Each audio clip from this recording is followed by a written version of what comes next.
ማንኛውም ፈተና መልካም ነገር ለማድረግ ጥሩ ነው። ፈተናን ያለፈ ያሸንፋል። በፈተና መደንገጥ አያስፈልግም። ተግቶ መቆም ነው፣ ጸንቶ መቆም ነው፣ ተግቶ መሄድ ነው፣ መጓዝ ነው በፈተና። በዚህ ፈተና ወቅት ማድረግ የሚገባ ልንማርና ልናውቀው የሚገባ ነጥቦች አሉ። በዚህ ፈተና ውስጥ ለማለፍ የምትጠቀምባቸው ሀሳቦች፣ ነጥቦች፣ ዝርዝር ሁኔታዎች በሰፊው ለመተንተን ይቻላል። በማሳጠርም ነገሩን አለፍ አለፍ አድርጌ ይዤ ቀርቤያለሁ።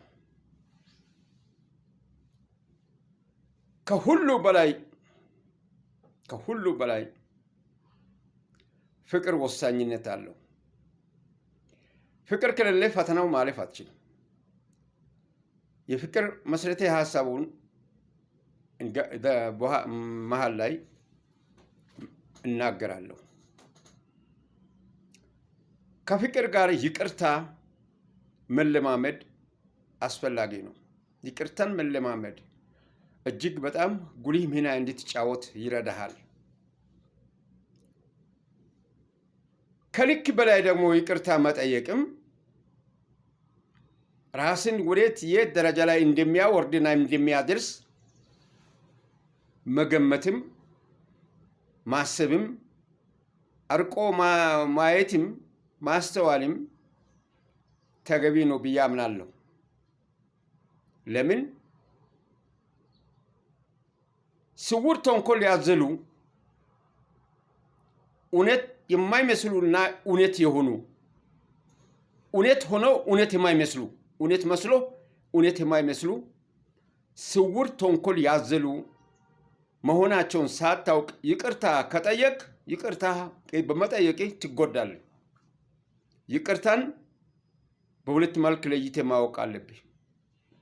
በሁለት መልክ ለይቴ ማየት ይኖርብሃል። ይህ ወሳኝ ነው ለእኔና ለአንተ በፈተና ውስጥ ባለህ ወቅት። በፈተና መካከል ላይ ባለህበት ወቅት ሊታየው የሚገባቸው ነጥቦች ናቸው። ስውር ተንኮል መኖሩን አለመኖሩን ማወቅ ይኖርብሃል። ሌላው በመጨረሻ ላይ መናገር የሚፈልገው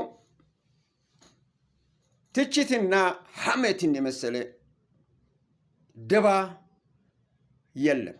ያንን መጨረሻ ላይ አመጣለሁ። በእነዚህ ከላይ በተናገርኳቸው ነጥቦች ላይ አስቀድሜ መተንተን የምፈልገው ይቅርታ ፍቅርን እንደሚመሰረት መሰረት እንዳለው ባህሪያቸው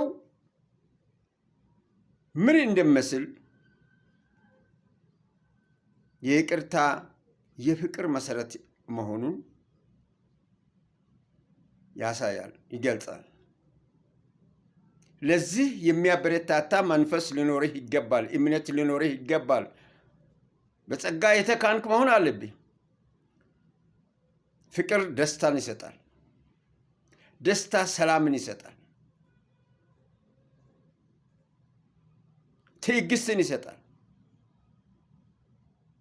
ቸርነትን ይፈጥራል፣ ያመጣል። በውስጥ ቸርነት እንዲኖርህ ያደርጋል። በጎነትን ትጎናጸፋለህ። ታማኝነትን ትከናነባለህ። ገርነትን ከሰውነት ከስጋ ከመንፈስና ከቁመና አብረው እንዲጓዙ ታደርጋለህ። ለሁሉ ራስን ዝቅ አድርገህ መገዛትን ያስተምራል። በይቅርታ የመጣው ፍቅር ይቅርታ ብለህ ይቅርታን ጠይቀህ ያገኘው ነጥብ የሚያስገኙ ፍሬዎች፣ መንፈሳዊ ፍሬዎች፣ የህይወት ፍሬዎች እነዚህ ናቸው። በእነዚህ የህይወት ፍሬዎች ውስጥ ተከናንበህ በምትሄድበት ጊዜ እጅግ በጣም ማንኛውም ፈተና ማለፍ የምትችልበትን ብርታት ይሰጣል። አካኪ ዘራፍስ አይደለም። ይቅርታን እንደ ጦር መፍራት የለብህም። ይቅርታን እጅግ በጣም መርምረህ አውቀህ አይተህ በውስጥ ያለውንና በውጭ ያለውን ይዘቱን ተመልክተህ ተረድተህ ከይቅርታ መማር የሚችል ሰው ነው አይደለም። ይቅርታን ትርጉም ያውቃል አይደለም የሚለውን ካየህ በኋላ ቢበድልህም ይቅርታ ትጠይቃለህ። ምክንያቱም ድንገተኛ ሊሆን ይችላል፣ ያላሰበበት ሊሆን ይችላል፣ ያላጠና እንዶ በነገሩ ላይ ትኩረት ሳይሰጥበት ብሎ አድርጉም ሊሆን ይችላል በሚል አጥፍቶም ቢሆን በድለውም ቢሆን ይቅርታ ሲጠይቅ በዚህ ይቅርታ መሰረት ላይ የሚገኘው ፍቅር፣ ደስታ፣ ሰላም፣ ትዕግስት፣ ቸርነት፣ በጎነት፣ ታማኝነት፣ ገርነትና ራስን መግዛት የመሳሰሉ ሁሉ ወደሱ እንዲስተጋባ በውስጡ በመንፈሱ በህይወቱ ውስጥ የሚገባበትን መስመር አግኝተህ ታጽናናለህ፣ ታስተምራለህ ማለት ነው። ይህ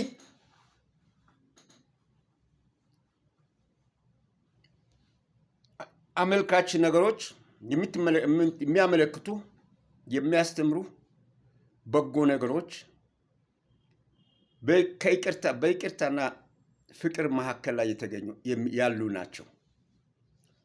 ይህንን ይቅርታ የሚለውን ነገር ስታቀርብ ይቅርታ የሚለውን ቃል ፍቅርን የሚሰጥ የሚያዳብር የሚያገናኝ የሚያዛምድ የማራርቅ መሆኑን ተረድተህ ነው። ካልተረዳህ ይቅርታ መጠየቅህ ራስን እጅግ በጣም የተኮነንክና የወረድክ የሞትክ እንድትሆን ያደርግሃል። ተሸናፊ ያደርግሃል።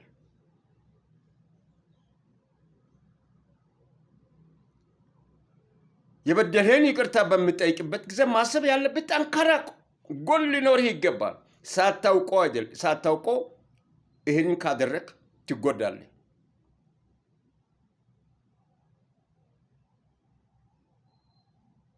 ትጎዳለህ። ክርስቶስ ሰይጣንን ራቅ ብሎ ረገመ። ለምን? አመጣጡን ስላወቀ፣ ምን ለመሆን እንደፈለገ የውስጡን ስላወቀ ረገመው። እስከዚህ ድረስ በይቅርታ ውስጥ ያለው ፍቅር፣ ሰላም፣ ደስታና ትዕግስት የመሳሰሉ ቸርነቶች የተጎናጸፉ መሆናቸውን የምትለይ ከሆነ ያንን ሁኔታ ማመለክት በስተጀርባ ያለውን ሳታጠና ትችትና ሐሜትን ተከትሎ ስውር ተንኮልን ተጭኖ የመጣውን መለየት የግድ ያስፈልጋል።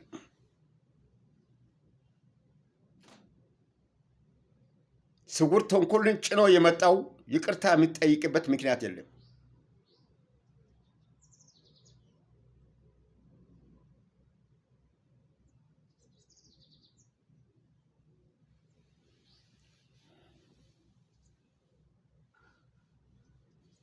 ያንን ነው ዛሬ ወንድሞቼ ወገኖቼ ያጣነው ይሄንን ነው። በእውነት ያጣነው ይሄንን ነው። ስውር ተንኮል አዝሎ ለመጣው ሰፊ ሜዳ ሰጥተናል። እንዲወርቅ አድርገናል። ፍቅር ሰጥተናል። ተደስተናል። ሰላም አገኘን ብለን ሰላም አጣን። ትዕግስታችን መከራን የምንሸከም ጫንቃ መከራን በጫንቃ ላይ ተሸክመን እንዲሄን አድርጎናል። ይሄ ነው እንግዲህ ከልክ በላይ ይቅርታ መጠየቅ የሚያስከትለው።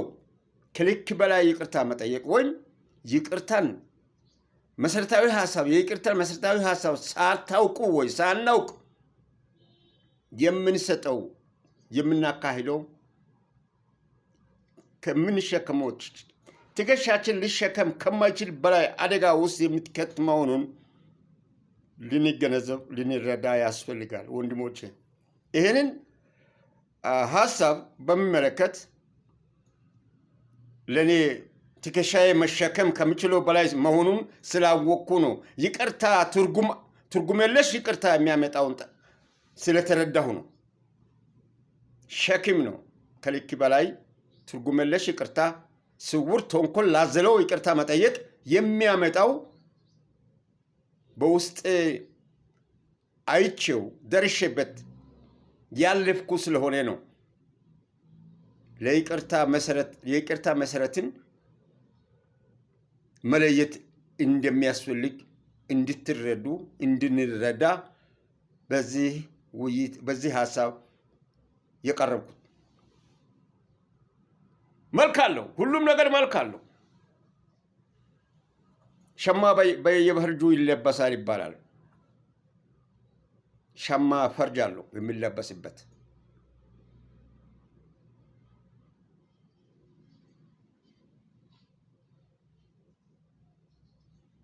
ስለዚህ ይቅርታን እንደ ጣዖት ምናምን የምናመልከው ነገር አይደለም። ጣዖት ሲበዛ ጣዖት ይሆናል። ይቅርታ ብዛት ሳታውቀው ይቅርታ ስትጠይቅ ይቅርታ ስትል ስውር ተንኮሉ አደባባይ ሲወጣ መሸከም የማትችል ደረጃ ያደርሳል። ፍቅርን ያሳጣል፣ ሰላምን ያሳጣል፣ ደስታን ያሳጣል፣ መከራ ይጫንብሃል።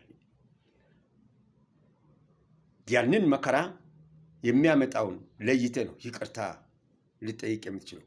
ያጠፋው ወይም ይቅርታ ሊጠይቅ የሚገባው ይቅርታ የማይጠይቅ ከሆነ ልታጠፋው መነሳት አለብኝ።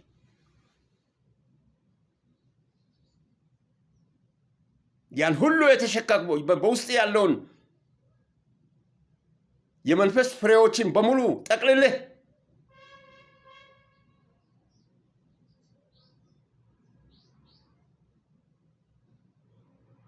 ከዚህ ስውር ተንኮል ተሸክሞ ከመጣው በስተጀርባ ያለውን ካገኘ ኃይል ብርታትና ጥንካሬ ጨምረህ እጅን ትዘረጋለህ፣ ተነሳ ትላለህ።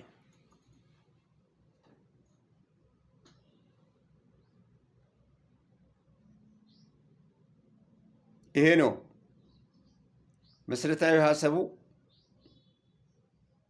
በፈተና ውስጥ ስታድግ ፈተና መልካም ነገር ለማድረግ ጥሩ እንደሆነና እንድትማር የረዳህ ከሆነ በመከራ ውስጥ ፈተናዎችን ለማለፍ በምታደርገው ይቅርታን ተለማምደህ ከሆነ ይቅርታ የምትለው ቃል የሚሰጠውን ትርጉም ለይተህ ከሆነ ያላለየው እንደ አለት ድንጋይ የሚከብደው ስለሆነ እሱም ይህንን አንተ ለመርኮ ይቅርታ እስከሚለምድ ድረስ መከራ ውስጥ እንዲገባ ታደርጋለህ። መከራ ውስጥ ገብቶ የይቅርታን ትርጉም መለማመድ እንዳለበት ማስተማር አለብን።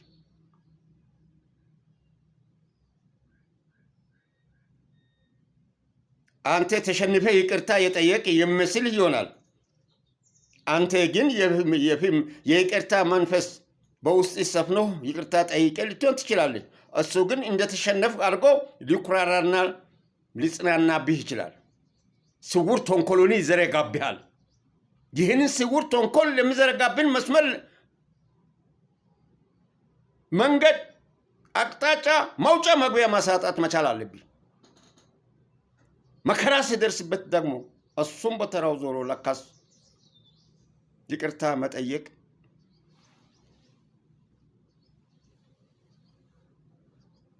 የበደለህን ይቅር በለው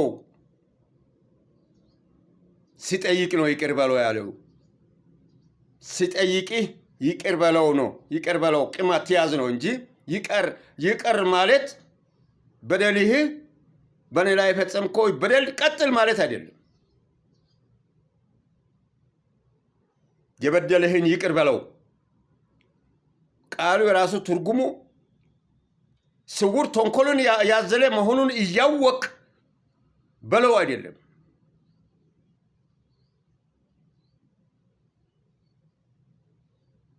እንዲህ ከሆንኩ ሀሜተኛ ወይ ተቺ ከተቺዎች ተርታ ትሰለፋለህ።